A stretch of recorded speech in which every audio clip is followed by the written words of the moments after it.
Bonjour à toutes et à tous et bienvenue dans ce nouvel épisode d'Oxalis Let's Talk, le podcast dédié à la digitalisation des achats. Alors aujourd'hui on va parler pilotage achat, un sujet clé mais aussi parfois perçu comme complexe, entre enjeux de performance, de risque, de conformité et création de valeur. On va voir ensemble comment les directions achats peuvent mieux piloter leur activité, notamment grâce au digital. Alors pour commencer, de quoi on parle quand on parle de pilotage achat ? Eh bien, c'est vraiment le fait de mesurer, d'analyser et de piloter la performance des achats grâce à de la donnée notamment. Je vais maintenant vous partager les grands enjeux du pilotage achat pour une direction achat moderne et mature. On retrouve premièrement la performance économique. Les achats vont piloter de la valeur, mais pas seulement les coûts. Ça se limite plus finalement à faire des économies. Donc l'enjeu pour piloter la création de valeur, c'est bien sûr l'optimisation des coûts, mais aussi le TCO, le coût total de possession, Total Cost of Ownership, que les directions achats vont regarder de très près.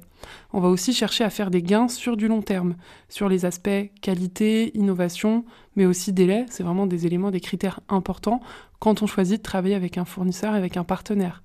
Et finalement, aujourd'hui, on ne demande plus aux achats de coûter moins cher, d'acheter au meilleur prix, mais plutôt de rapporter plus sur du long terme. Et concrètement, comment ça se traduit ? Eh bien, c'est un suivi des savings réalisés versus négociés, ce qui était prévu. On va analyser les écarts budgétaires et les achats vont contribuer directement à la marge de l'entreprise. Le deuxième aspect important dans le pilotage achat, eh bien pour bien piloter ces achats, il faut piloter les risques fournisseurs. Et il faut vraiment être dans une logique de proactivité et pas en réactivité. On le voit d'autant plus avec les crises qu'on a pu vivre récemment, le Covid, différentes crises géopolitiques ou encore l'inflation. Le rôle des directions achats a vraiment changé. Donc l'enjeu clé, c'est de sécuriser la chaîne d'approvisionnement. Il faut vraiment anticiper les risques et on peut retrouver différents types de risques à piloter. La défaillance financière des fournisseurs, différents risques géopolitiques, la dépendance critique avec le monosourcing, donc vraiment des choses à éviter, à surveiller auprès des fournisseurs, et encore tout ce qui est risque opérationnel sur des retards de livraison ou des risques liés à la qualité. Donc vraiment un bon pilotage achat, c'est pas d'éviter les crises ou encore de les gérer, mais c'est de les anticiper et de les voir venir. Donc concrètement, comment ça se traduit ? Eh bien, les directions achats vont mettre en place une cartographie des risques fournisseurs, mettre en place des scores de criticité et des plans de continuité. Le troisième volet sur lequel on va travailler, c'est vraiment les aspects RSE et conformité. Donc là, on vient intégrer l'impact extra-financier. Et pour piloter ces achats, eh bien, c'est important également de piloter ces critères RSE conformité. Et on le sait, les achats sont vraiment en première ligne sur les enjeux ESG, donc environnementaux, sociétaux et gouvernementaux. L'enjeu, c'est vraiment d'aligner les décisions achats avec les engagements RSE de l'entreprise.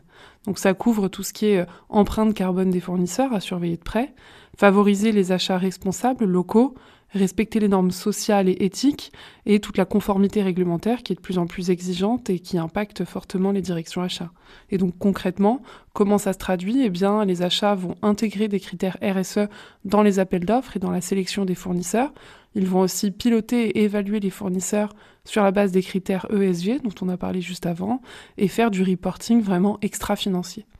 Le quatrième volet qui est très impactant, c'est que finalement les directions achats aujourd'hui, elles vont contribuer à la stratégie de l'entreprise. Les achats sont vraiment un levier business. C'est vraiment la transformation la plus forte que l'on voit ces dernières années. Donc les achats ne sont plus un simple centre de coût pour l'entreprise, mais considérés comme un réel partenaire stratégique, puisqu'ils vont contribuer à l'innovation, c'est-à-dire que les directions achats vont chercher à travailler avec des fournisseurs pour réaliser un co-développement avec ces fournisseurs qui deviennent de vrais partenaires. Les achats vont aussi contribuer à la différenciation concurrentielle de l'entreprise et à la résilience globale de l'entreprise. Donc concrètement, comment ça marche ? Les directions achats vont être impliquées plus en amont des projets, vont collaborer avec la R&D, avec le marketing, avec le commerce, et on va piloter la performance fournisseur sur la durée. Et donc le pilotage achat revient vraiment fortement sur la table ces dernières années pour deux raisons. Déjà parce qu'il y a une explosion des données, on a de plus en plus de données au sein des entreprises, plus que jamais, mais peu de visibilité claire et peu d'exploitation parfois des données de l'entreprise. Et il y a également une pression du business, c'est-à-dire que les achats, comme on l'a partagé juste avant, ne sont plus juste là pour négocier, acheter au meilleur prix, mais vraiment pour créer de la valeur pour l'entreprise. Et je dirais aussi, pour compléter, que finalement le pilotage achat traditionnel à l'ancienne sans outils adaptés comporte plusieurs limites. On le connaît tous, c'est vraiment le syndrome des données éclatées, donc des données un petit peu dont on parlait tout à l'heure, l'explosion des données, les données non exploitées par l'entreprise, ça c'est très compliqué à gérer, ce qui engendre un manque de fiabilité des différents reportings qu'on peut être amené à suivre, une vision uniquement partielle des dépenses, et par conséquent eh bien, une difficulté à piloter ces achats en temps réel. On va faire un focus maintenant sur ce qu'apporte la digitalisation dans le pilotage achat. Donc pour rappel, on revient un peu en arrière. Comment avant on pilotait ces achats ? Eh bien, on n'avait pas d'outils adaptés, donc on utilisait Excel, ce qui fait que les reportings, la construction de KPI, c'était assez long, assez fastidieux, et les données exploitées étaient peu fiables, puisque on faisait des extractions de données à droite à gauche pour centraliser tout ça dans un reporting Excel. Donc il n'y avait pas de mise à jour en temps réel. Aujourd'hui, ce qui change, quand on a un vrai outil digital, un SI achat, qui centralise toutes les informations, eh bien on a des dashboards avec des données mises à jour en temps réel et une vraie vision globale de ses achats, de ses dépenses, de ses fournisseurs, avec une cartographie qui est également proposée. Donc c'est vraiment intéressant puisque le responsable achat, et n'importe qui dans l'entreprise, selon les droits qu'on met en place dans l'outil, peut voir en quelques clics où part son budget, avec quels fournisseurs on travaille le plus, quels fournisseurs sont vraiment critiques, stratégiques et à surveiller, et où sont également les opportunités d'économie. Donc on passe vraiment d'un pilotage subi à aujourd'hui un pilotage maîtrisé grâce aux outils dont on dispose. Je vais vous partager les fonctionnalités, les briques digitales qui sont clés aujourd'hui pour un bon pilotage achat et qui sont réellement utilisées au quotidien par les directions achats matures, modernes et surtout outillées. On retrouve premièrement toute la partie spend analysis. Donc là, effectivement, c'est tout ce qui est reporting, KPI, construction de tableaux de bord, de dashboard au sein des outils achats. Et ce qui est intéressant, surtout quand on a un outil achat avec une vue à 360, c'est qu'on peut avoir dans son outil, finalement, toute l'analyse des dépenses, comme on le disait tout à l'heure, des achats, la vision globale de cette répartition des dépenses par famille, sous-famille achat, par année, par entreprise, par fournisseur. Donc on sait vraiment où va notre budget, finalement avec qui on travaille le plus.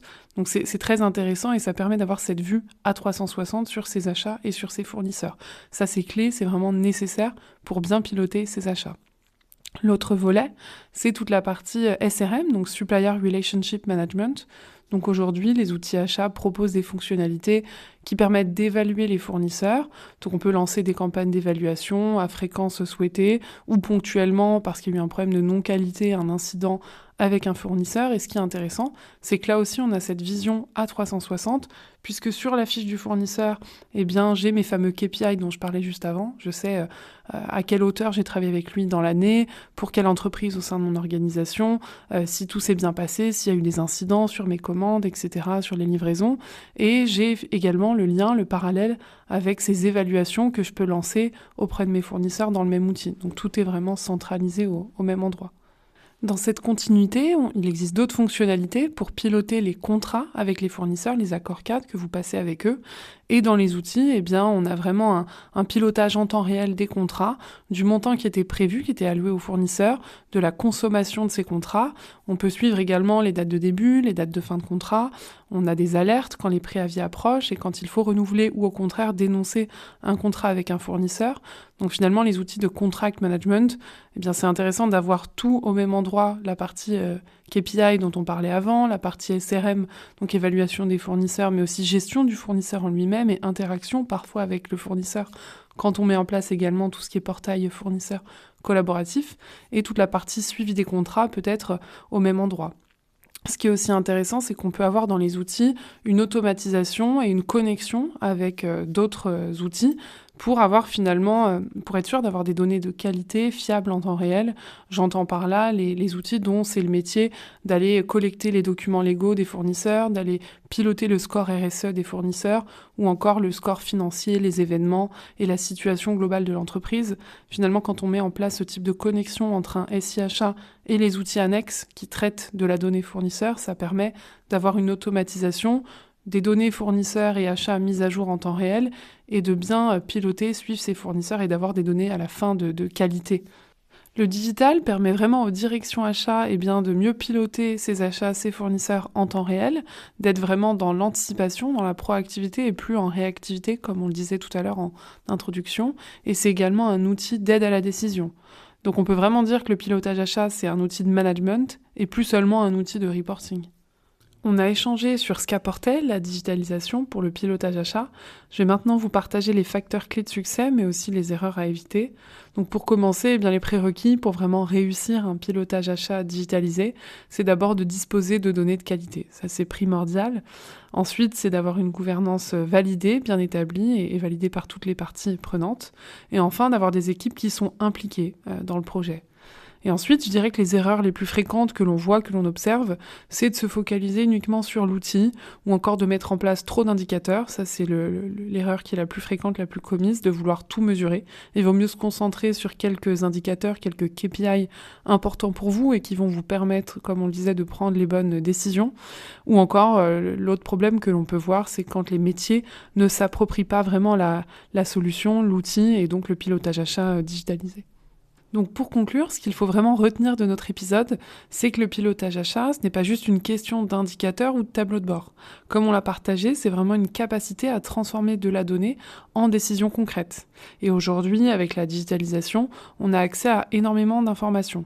Donc la vraie différence, elle se fait pas sur la quantité de données, elle se fait vraiment sur la capacité à les exploiter intelligemment. Un bon pilotage achat, c'est pas de suivre 20 KPI, c'est vraiment d'identifier les 2 ou 3 indicateurs qui vont vraiment orienter vos actions et vous permettre de prendre les bonnes décisions. Et il faut vraiment passer d'une posture de reporting à une posture de pilotage. Donc si vous deviez retenir une chose, il vaut mieux quelques indicateurs clairs, utilisés régulièrement pour prendre vos décisions, plutôt que d'avoir des dashboards très complets mais finalement peu exploités. Et surtout dans un contexte où les achats vont devenir de plus en plus stratégiques pour les entreprises, le pilotage achat devient un véritable levier de création de valeur pour l'entreprise. C'est déjà la fin de cet épisode, merci de nous avoir écoutés jusqu'au bout, et si le podcast vous a plu, n'hésitez pas à vous abonner pour ne rien manquer des prochains épisodes, à nous laisser un like ou un commentaire et à le partager autour de vous. Et je vous dis à très vite pour un nouvel épisode.